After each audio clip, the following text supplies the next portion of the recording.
오늘 하나님의 말씀은 다니엘서 11장 36절로 39절 그리고 11장의 마지막 절인 45절까지 45절 따로 보겠습니다. 하나님께서 우리에게 주시는 그 말씀의 제목은 종말이 이르리니 라는 거예요. 종말이 이르리니. 오늘 우리가 살펴볼 이 다니엘서 11장 전체 내용, 이것은 좀 이해하기가 어려워요. 읽어보면 그냥 와서 닿지가 않습니다. 이게 예언이기 때문에 그러한 거예요. 그래서 다니엘서 11장 우리가 이 앞부분을 이제 와서 이게 이해하고자 하면 고대 근동의 역사를 정확하게 꿰고 있어야 돼요. 이게 다니엘은 자기 자신이 죽은 이후로 200여 년에 이루어질 일을 갖다가 다니엘서 11장 1절로부터 이제 2절로부터 35절까지를 200여 년의 역사를 거기에다 꿰뚫어서 이야기를 하고 있는 거예요. 그러니까 우리가 고대 근동의 역사, 팔레스타인을 중심으로 한 이스라엘이 있었던 팔레스타인을 중심으로 해서 위아래 나라의 역사를 꿰뚫고 있어야 돼요. 그렇지 않으면 이 예언이라는 것이 상징과 비유와 그 다음에 이런 독특한 단어로 이야기를 하기 때문에 뜻하는 바를 읽어도 이해하기 굉장히 어렵습니다. 이제 성경을 펴놓고 이제 이 고대 근동의 역사책을 같이 펴놓고 성경의 내용하고 고대 근동 역사 내용, 이 역사가 이루어진 것을 비교하면 이 성경 한 줄 한 줄이 이게 이 역사구나, 이게 이 사건이었구나, 이거를 금방 이해할 수가 있어요. 여러분, 그래서 11장 2절로부터 35절까지의 말씀은 완전히 정확하게 고대 근동의 역사를 그대로 예언하고 있는 거예요. 그래야 하나님을 믿지 않는 사람들, 이게 너무나도 정확해요. 그래서 이 내용은 다니엘이 죽고 나서 이제 400년, 다니엘 이후 200년의 역사인데 죽고 나서도 또 그 200년의 역사가 끝나고 나서 200년이 지난 후에 사람들이 써서 이 다니엘서에다가 갖다가 붙여놨다, 끼워 넣었다, 이렇게 주장을 해요. 왜 그럴까요? 이게 고대 근동의 역사책을 딱 펴놓고선 이 성경하고 보면 정확하게 일치하는 거예요. 너무나도 일치하는 거예요.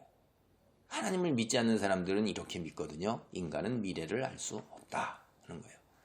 그거 정확한 겁니다. 맞아요. 인간은 미래를 알 수가 없어요. 그런데 다니엘이 이렇게 정확하게 일치하는 예언을 할 수가 있느냐? 그러니까 이거는 역사가 다 이루어지고 난 이후에 후대의 사람들이 써가지고 끼워 넣은 거다, 이렇게밖에 이해할 수가 없는 거예요. 하나님을 믿지 않으니까.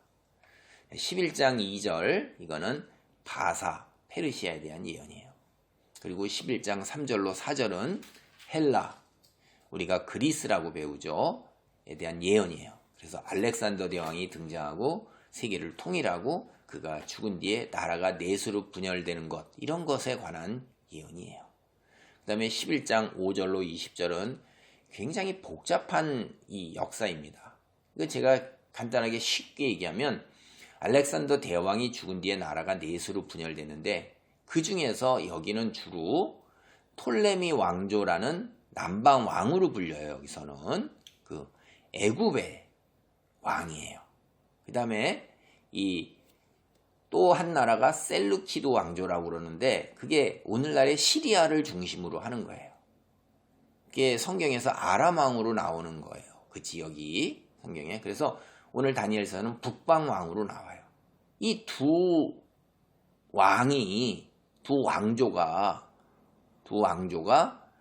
그 팔레스타인을 가운데 놓고 서로 차지하려고 이스라엘이 중간에 끼어가지고선 이 사이에서 얼마나 영향을 받겠어요. 중간에 끼어가지고. 쉽게 얘기하면 일본과 중국 사이에 한반도가 끼어있죠. 200여 년 동안에 일본과 중국이 전쟁을 벌여오는 역사를 중간에 다 그려놓고 있는 거예요. 근데 정확하게 일치하는 거예요. 그러니까 너무나도 놀라운 거죠. 특별히 이제 11장 21절로부터 35절은 이때 북쪽 왕의 이야기를 중심적으로 얘기했어요. 사실은 이 많은 예언을 한 것은 11장 21절로 35절에 매우 큰 영향력을 미친 큰 능력을 지닌 북쪽 왕, 오늘날의 말로 얘기하면 적그리스도라 불리는 안티오쿠스 4세의 이야기예요. 이거 우리가 이미 벌써 앞에서 제가 이야기했었죠. 이때 이게 한 160여 년 전 안팎으로 예수님 오시기 전에 있었던 안티오쿠스 에피파네스, 자기를 신이 육체가 돼서 나타났다, 이렇게 자기가 신이다, 이렇게 생각하고 그렇게 자처했던 그에 대한 이야기예요. 그에 대한 이야기가 그가 어떠한 사람인가를 갖다가 그 출신서부터 그가 어떻게 왕위를 차지하게 되는가 하는 이야기하고, 그가 행한 하나님의 특별히 백성들에게 행한 거룩한 땅에서 성전에 행한 그런 악한 일들에 대한 얘기예요. 거짓으로 가득 차 있고 파괴와 살인을 서슴지 않으며 반인륜적이고 신성모독을 서슴지 않았고, 그래서 거룩한 하나님의 백성을 하나님을 믿는다는 그 이유만으로 죽였고, 믿는다는 것 자체를 끔찍하게 싫어했어요. 그래서 성전 제사를 폐했고 성전에 제우스 신상을 세우고 하나님이 금했던 돼지를 포함한 여러 가지 부정한 제물로 거기서 제사를 지내면서 그 신성모독을 의도적으로 행한 겁니다. 지금도 알려지는 이야기에 하면 그때 당대만 해도 4만 명이나 죽여버려요. 끔찍한 이야기입니다. 어마어마하게 죽인 거죠. 그는 처음에는 하나님의 백성에게 평화를 위하여 온 것처럼 사람을 속여요. 근데 안식일에 갑자기 돌변해서 그 모인 수많은 사람들을 다 개처럼 죽이면서 그리고 신성모독을 하기 시작한 거예요. 한두 차례가 아니에요. 그리고 이스라엘 백성과 맺은 조약, 이건 헌신짝이에요. 거짓과 속임수일 뿐이에요. 근데 안타깝게도 이스라엘 사람들이 이 일을 지지하는 사람과 항거하는 사람으로 나뉘는 거예요. 그리스도인들도 오늘 시련과 고통이 오면 그 속에서 분명하게 가라지와 참믿음을 지닌 사람이 구별될 것입니다. 안티오쿠스 이 적그리스도라 오늘날 부리는 이 사람이 박해를 계속하는 동안에 이스라엘 백성은 그저 속수무책으로 당하는 것 외에는 다른 방법이 없었어요. 그러다 이제 그 제사장 이 주동이 된 항거가 일어나고 그 아들 마캅이라는 사람이 주동이 돼서 이들을 물리치고 이스라엘을 그들 속에서 해방을 시킵니다. 그래서 그 안티오쿠스가 이제 시리아 지역의 그 왕이잖아요. 그 시리아 지역의 군대와 안티오쿠스를 비롯한 오랜 전쟁 끝에 이제 그들을 팔레스타인에서 다 몰아내고 성전을 재탈환하고 정결하게 하는 의식을 거행합니다. 이것을 기념해서 오늘날 이스라엘이 지키는 축제가 빛의 축제라고 불리는 한우카예요. 일곱 금초 때. 그래서 오늘날 8일 동안 이스라엘이 지키고 있습니다. 이때부터 시작된 겁니다. 그래서 그리고 이들이 이제 왕의 자리에 올라서서 이제 왕정이 시작되는데 예수님 오시기 잠깐까지 이렇게 가다가 이제 예수님 오시기 70여 년 전인가 제 기억으로는 그래요. 한 100몇십 년 동안 지속되다가 그다음에 이렇게 됐습니다. 어쨌든 이 11장이 이제 36절에서 45절까지의 내용이 오늘 본문이에요. 여기의 내용은 이제 여호와의 날, 구약의 용어로, 신약의 용어로 하면 예수님 재림이에요. 하나님의 심판, 예수님의 재림이에요. 세상의 종말에 관한 예언이에요. 다니엘서 11장 35절로 36절 말씀을 보겠습니다. 또 그들 중 지혜로운 자 몇 사람이 몰락하여 무리 중에서 연단을 받아 정결하게 되며 희게 되어 마지막 때까지 이르게 하리니 이는 아직 정한 기한이 남았음이라. 그 왕은 자기 마음대로 행하며 스스로 높여 모든 신보다 크다 하며 비상한 말로 신들을 대적하며 형통하기를 분노하심이 그칠 때까지 하리니 이는 그 작정된 일을 반드시 이룰 것임이라. 이제 종말의 때가 되면 참된 그리스도인, 믿음을 지닌 그리스도인이 핍박과 연단으로 큰 시련과 고통을 겪고 이로 인해서 그들이 더욱 의로움에 이르게 돼요. 세상 사람들과 구별된 성숙한 믿음의 사람으로 세상에 빛을 발하게 되는 것입니다. 그래서 이 종말의 때에 나타나는 이 왕, 이게 바로 적그리스도예요. 오늘말로. 그는 하나님을 대적합니다. 세상의 모든 일에 탁월한 능력을 드러내요. 그리고 언변이 뛰어나요. 세상 사람들의 마음을 다 휘어잡아요. 그가 세상에서 계획하고 추진하고 행하는 모든 일들이 다 형통합니다. 그래서 그는 이제 교만하게 돼요. 그래서 이 교만하게 된 적그리스도는 비상한 말, 이게 원문의 뜻대로 옮기면 하나님을 모독하는 말이에요. 그걸로 하나님을 대적하면서 자신을 하나님보다 더 높여요. 그런데도 세상 사람들은 적그리스도를 추종해요. 그는 세상에서 오늘날 이야기하는 인기 아이돌보다도 더 큰 박수갈채와 세상 사람들의 사랑과 인기를 누리고 세상 사람들의 흠모를 누려요. 그래서 온 세상 사람들의 마음을 훔칩니다. 이제 본문에서 분노하심이 그칠 때, 이거는 인류의 종말을 이야기하는 거예요. 이때 하나님의 진노가 적그리스도와 세상의 모든 악한 사람에게 쏟아져요. 대환란이 예언되어 있어요. 그 대환란 이후에 이제 이러한 일이 일어날 것입니다. 이때가 되면 적그리스도의 활동이 끝나고 그를 추종하던 세상 사람들은 하나님께 심판을 받게 되는 거예요. 이게 다니엘서 11장 37절로 38절입니다. 그가 모든 것보다 스스로 크다 하고 그의 조상들의 신들과 여자들이 흠모하던 것을 돌아보지 아니하며 어떤 신도 돌아보지 아니하고 그 대신에 강한 신을 공경할 것이요 또 그의 조상들이 알지 못하던 신에게 금, 은, 보석과 보물을 들여 공경할 것이며, 이 적그리스도라 불리는 자는 자기 조상들이 믿고 섬기던 신들, 여자들이 사모하면서 믿고 섬기는 신, 이것도 돌아보지 않습니다. 한마디로 세상의 어떤 종교도 배척한다 이 말이에요. 특별히 기독교는 더욱 박해할 거예요. 적그리스도는 여기서 한 걸음 더 나아가서 세상에 존재하는 그 어떤 신도 믿고 섬기지 않으면서, 왜 그러냐? 자신이 그 세상의 어떤 신보다 높은 존재라고 생각하고 스스로 그렇게 자처하면서 그렇게 사람들에게 추앙을 받습니다. 그가 믿는 건 바로 뭐예요? 군대의 힘인 것이에요. 본문에서 강한 신이라고 이렇게 표현한 것을 문자적으로 옮기면 요새를 지키는 신이에요. 요새를 지키는 신이라는 것은 결국 군사력을 의인화한 거예요.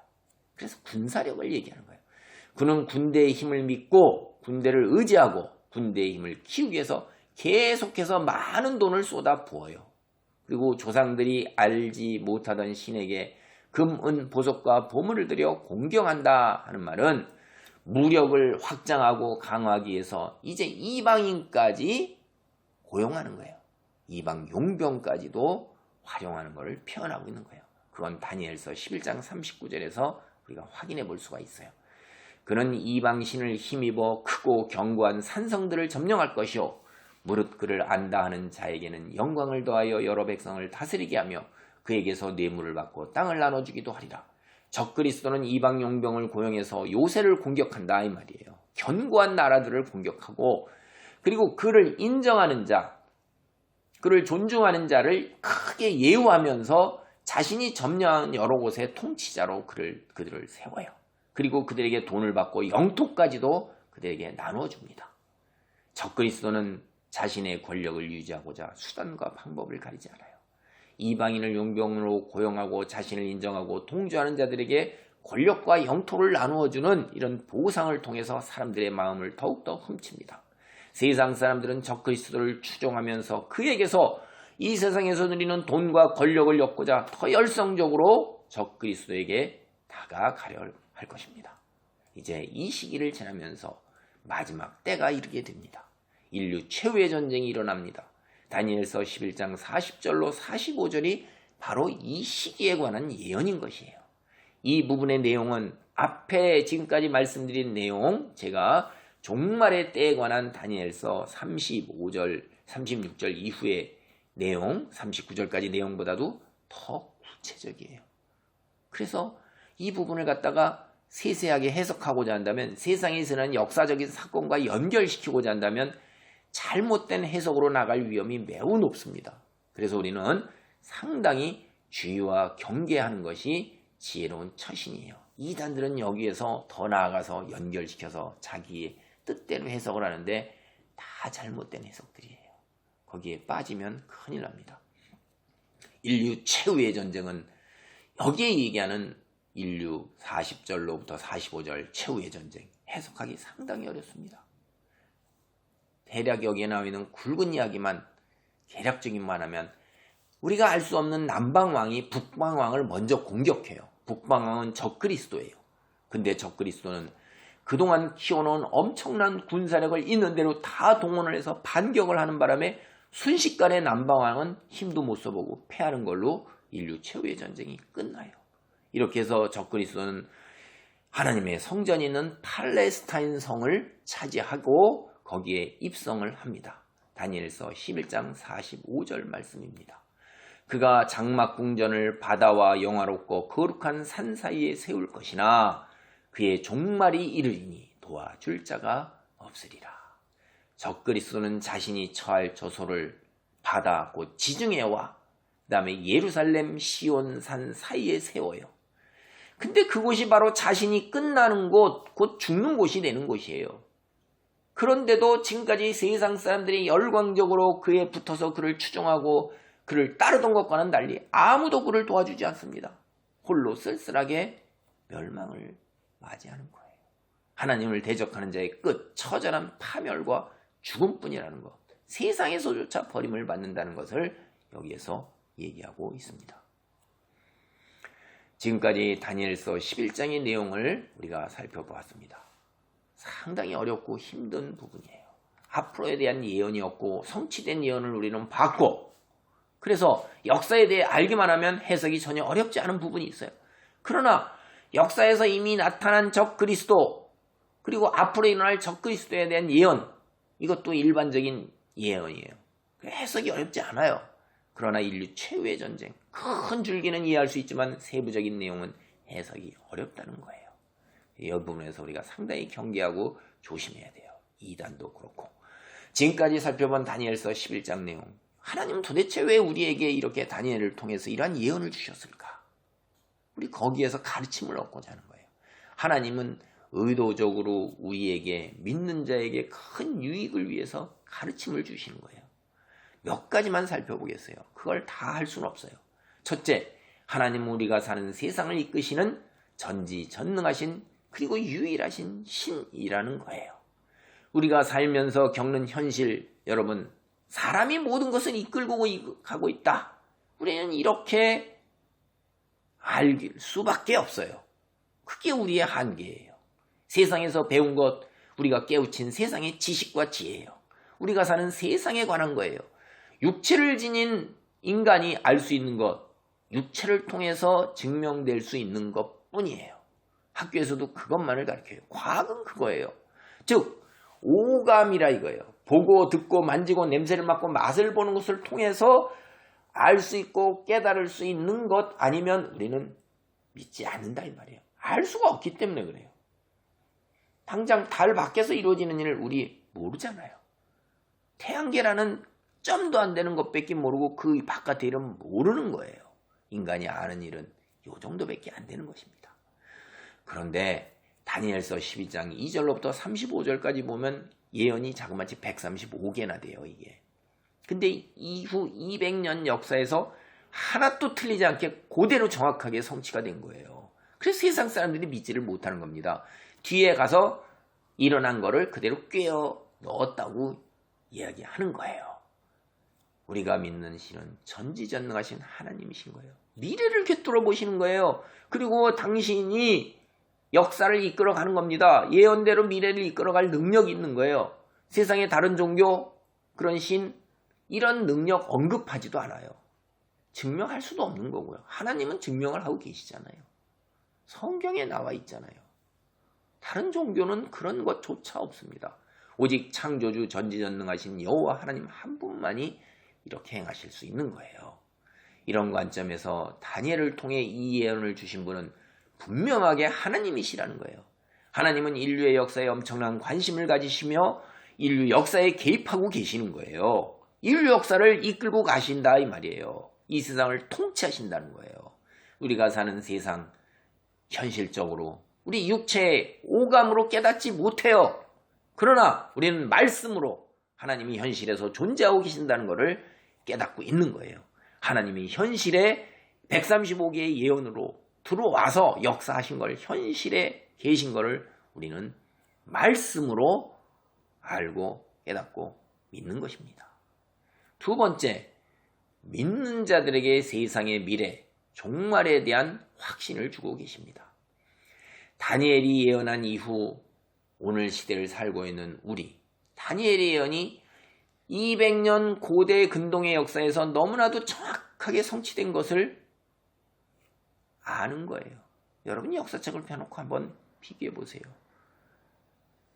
하나님을 믿지 않는 학자들조차도 여기에 대해서는 한마디도 반박을 못해요. 너무나도 정확하게 일치하기 때문에. 오늘날 우리가 성경을 보면 다니엘의 11장 그 후반부 예언, 미래에 이뤄질 인류 종말의 예언과 인류 최후의 전쟁에 관한 예언은 이것만 있는 게 아니에요. 성경의 많은 곳에 보면 우리가 살고 있는 이 세상의 미래에 대한 예언이 참으로 많습니다. 제가 언뜻 떠오르는 것만도 에스겔서에도 나오고 이사야에도 나오고 그 12책이나 되는 소선지서에도 나와요. 구약 성경에. 여기뿐만 아니라 곳곳에서 많이 나옵니다. 신약 성경도 제가 얼른 생각하면 복음서에도 나오고 사도행전에도 나오고 갈라디아에도 나오고 요한계시록도 나와요. 성경마다 이곳저곳 구절에서 미래에 대한 예언이 있다 이 말이에요. 예수님의 재림과 세상의 종말과 심판, 이걸 얘기하고 있는 거예요. 과거에 하나님께서 다니엘에게 주신 예언, 그게 그대로 성취되었잖아요. 그러면 우리는 앞으로 이루어질 대한 예언, 이거 어떻게 믿어요? 한치의 오차도 없이 1.1액의 틀림도 없이 그대로 정확하게 이루어질 것을 확신할 수 있는 거예요. 하나님이 어떤 분이세요? 언약에 신실하신 분이고 약속에 충실하신 분이고 한 번도 변경하지 않는 분이 그 당신 말씀이 곧 능력이고 생명이신 분이세요. 그분이 하신 말씀입니다. 그분의 감동으로 이루어진 성경이에요. 그분의 감동으로 성령의 역사에 의해서 이루어진 예언입니다. 우리의 유익을 위해서 주어진 예언이에요. 한치의 오차도 없이 그대로 정확하게 이루어질 것입니다. 그래서 우리는 지금 내가 처한 현실, 그게 어둡고 비관적이고 희망이 없어 보여요. 참고 견뎌나기가 너무나 힘들고 고통스러워요. 그래서 버틸 힘이 없어요. 그래도 지금의 어려운 시간 지나가기 마련이라는 거예요. 영원한 복락의 시간, 이게 다가오고 있음을 우리는 확신할 수 있는 거예요. 미래에 대한 확신을 가질 수가 있는 거예요. 여러분 살아온 세상에서 한번 생각해 보세요. 비가 내리면 그 다음에 해가 나지요. 계속해서 비가 옵니까? 비가 오면 반드시 해가 나게 돼 있어요. 그 여러분이 살아오면서 너무나도 많이 경험했잖아요. 폭풍이 있고 풍랑이 있어요. 우리가 드라마나 세상을 보고 또 자연의 이런 거를 보면 우리가 경험한 것도 보면 그 다음에 지나가면 잔잔함이 와요. 우리 수도 없이 눈으로 많이 보고 경험하는 거예요. 그리고 매일 겪는 게 뭐예요? 밤이 깊어가면 깊어갈수록 새벽이 더 가까이 오고 있어요. 아침이 오고 해가 뜨는 날이 다가오고 있는 거를 우리는 매일 온몸으로 겪고 있는 거예요. 오늘 우리가 살고 있는 세상, 어둡고 힘들고 고통스럽다. 우리에겐 낙이 없다. 끝이다. 이렇게 생각하는 것이 지금의 고통이 너무나도 크기 때문에 그런 거예요. 그러나 믿는 사람에게는 미래에 대한 확신이 있는 거예요. 하나님 우리에게 예언을 주신 게, 그걸 보면 마지막에 종말의 심판, 우리에게 어마어마한 축복이 있다는 걸 우리는 다 압니다. 죽은 자까지도 하나님이 살려서 데리고 오신다 이 말이에요. 무덤에서. 그건 우리는 성경 속에서 다 알고 있잖아요. 그리고 우리에게 주어지는 영원한 상급, 얼마나 대단한 거예요. 비교도 안 되는 거예요. 오늘의 어려움을 견뎌나가는 힘, 에너지, 동력, 그게 우리가 미래에 대한 확신이에요. 현실이 힘들고 어렵다 할지라도 하나님은 그것을 위해서 우리에게 이렇게 미래에 대한 예언을 주시는 것입니다. 세 번째, 이제 우리가 하나님의 가르침 속에서 이 세상에서 새로운 것도 영원한 것도 없다는 걸 깨닫는 거예요. 전도서에서 이미 얘기한 걸로 제가 압니다. 해 아래 새로운 것이 없다. 그리고 영원한 것이 없다. 변화무상한 거예요. 이걸 인간들도 깨달았어요. 어떤 종교에서도 이 세상은 다 헛된 것이고 그림자고 무상한 것이다. 집착하지 말아라. 이러면서 그렇게 말하는 사람들도 죄에다가 돈에 집착하고 쾌락에 집착하면서 뒤로 딴짓들 하고 있는 거 알잖아요. 근데 그 성경은 벌써 하나님께서 말씀하신 거고, 우리는 성경 조금만 읽어보면 그렇게 깊은 무슨 대단한 것처럼 수련을 통해서 하는 것처럼 그렇게 할 필요도 없는 거예요. 그냥 우리는 그냥 알아요, 다. 우리가 사는 세상, 좀 오늘 성경만 다니엘서 보세요. 안티오쿠스 4세 어떻습니까? 정신병 걸려서 병들어 죽었어요. 이게요, 그렇게 큰 권력을 가지고 크게 영향력을 행사했던 조카를 죽여가서 독살한 걸로 알려지고 있어요. 그 왕자리를 차지하기 위해서. 우리나라의 슬픈 역사하고 똑같이. 그렇게 하면서 비천한 자가 온갖 음모 설수를 통해서 돈으로 사람들을 매수하고 이렇게 자리에 올라서 영원히 누릴 것 같았지만 허무하게 끝나고 말잖아요. 여러분, 우리가 사는 세상 주변 둘러보세요. 악인이 득세하는 걸 우리는 봐요. 악인이 형통해요. 세상 사람들이 부러워하는 많은 것들을 그들이 권력으로, 힘으로, 강압적으로, 강탈로, 폭력과 사기와 음모와 술수로, 위선으로 누리는 거 우리는 너무나도 흔하게 봐요. 그런데 이 땅에서 하나님의 말씀으로, 빛으로 거룩한 삶을 살고자 하는 사람들은 늘 성가시고 귀찮고 힘들고 손해보고 괴로운 거예요. 어렵고 힘이 든다 이 말이에요. 쉬운 삶이 아니라는 거예요. 그래서 세상에 악에 대해서 분노가 치밀어 오르요. 그리고 슬픔이 닥쳐오요. 이거 피하지 못해요. 만약 이런 게 없다고 그런다면 이거 거룩한 분노라고 그러는데 그거 이상한 겁니다. 그게 정신병자나 아니면 병든 거예요.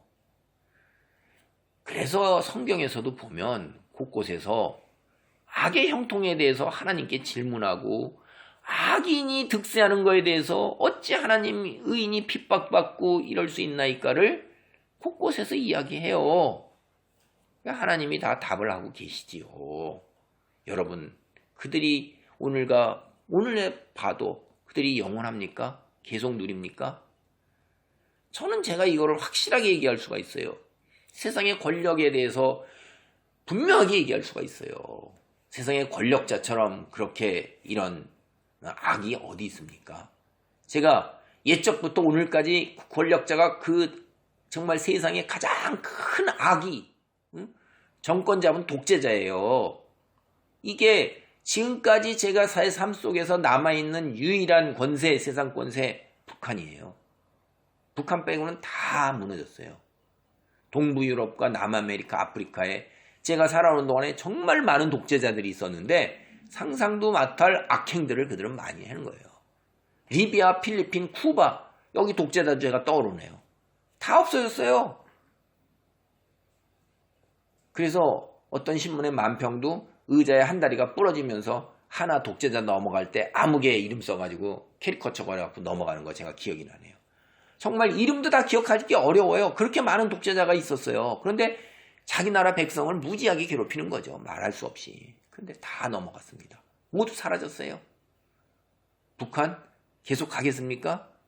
결국 사라지는 거예요. 발버둥치고 극악하게 팔광을 다 해도 결국 무너지는 겁니다. 의자다리 무너지고 뒤로 무너져가지고 허망하게 힘도 못 써보고 갑니다.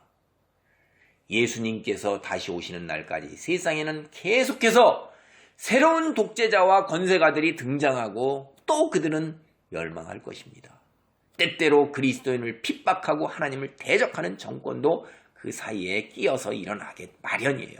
그러나 그들은 영원하지 않다는 것, 이거 꼭 기억해야 돼요.